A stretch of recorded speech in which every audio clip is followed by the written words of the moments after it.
Mary McCartney might be the daughter of music legend Sir Paul McCartney and the late culinary entrepreneur Linda McCartney, but she's also a hugely successful businesswoman in her own right.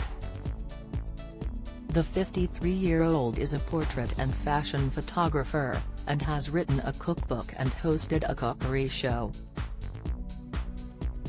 Now Mary has ventured into documentary filmmaking, and her debut, If These Walls Could Sing, has already blown away film critics and the music world.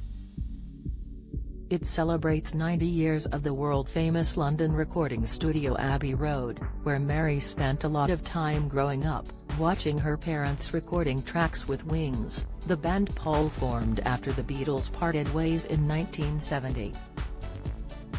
"I was wondering if it was almost a bit too close to home," Mary tells us as we sit down to chat to her about the film. "But I'm a huge documentary watcher. I love them, and I think the ones that are successful are the ones where it's something close to the director's heart. So this definitely fits the bill." Mary spent years playing in the iconic studio's corridors with her siblings Heather, 59, Stella, 51, and James, 45, and she says her standout memory of that time is her parents relaxing when they took some time out from recording.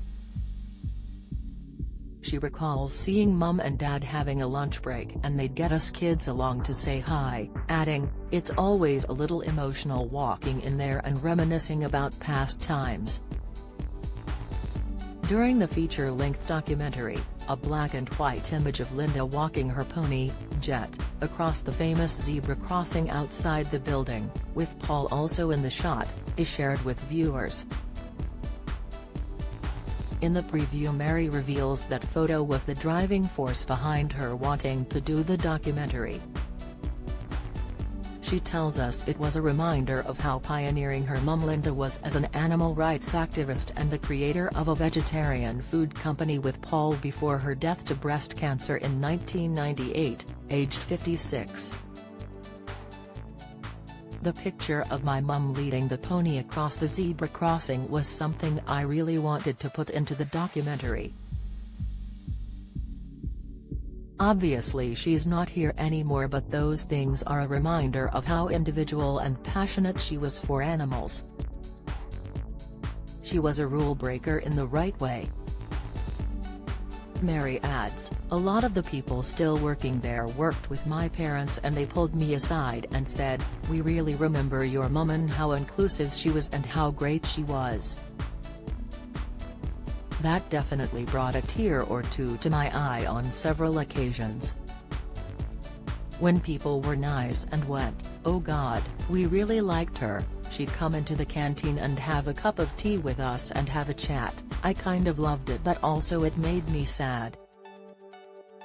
Mary's documentary features interviews with those at the heart of Abbey Road's long history, including her dad Paul, 80, fellow Beatles star Ringo Starr, Sir Elton John, Chick's Nile Rodgers, Pink Floyd's Roger Waters, plus Nolan Liam Gallagher. "I was really nervous showing the film to my dad," Mary admits. "I took him to a cinema to watch it and kept thinking, oh my goodness, I hope he likes it.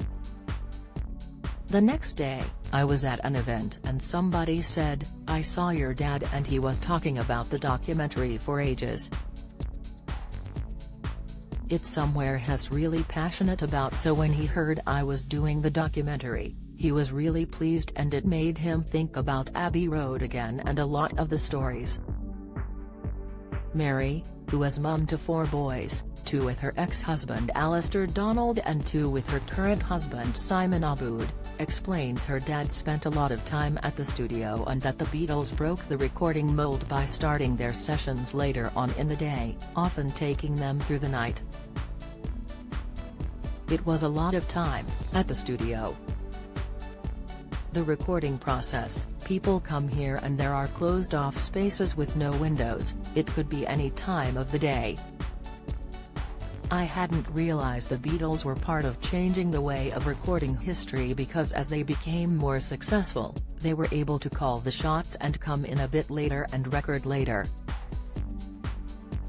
Some of the engineers said they didn't really want to be on a Beatles recording because sessions were so open-ended and you could be there until the early hours of the morning and never know it was even going to come to anything because they were experimenting. They had unlimited studio time, so nobody knew when their sessions would end or when they would go home. Asked if she remembers her parents coming home late when they were recording with Wings, Mary says, "Yeah, to a degree.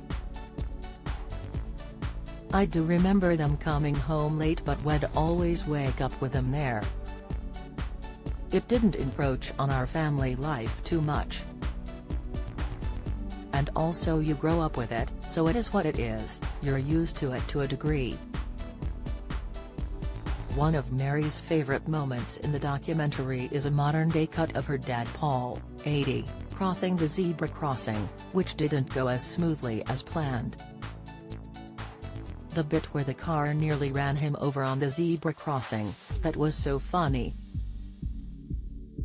"As we were leaving the studio, I said, 'I'll film you on the crossing,' and he went over and this car totally didn't stop for him."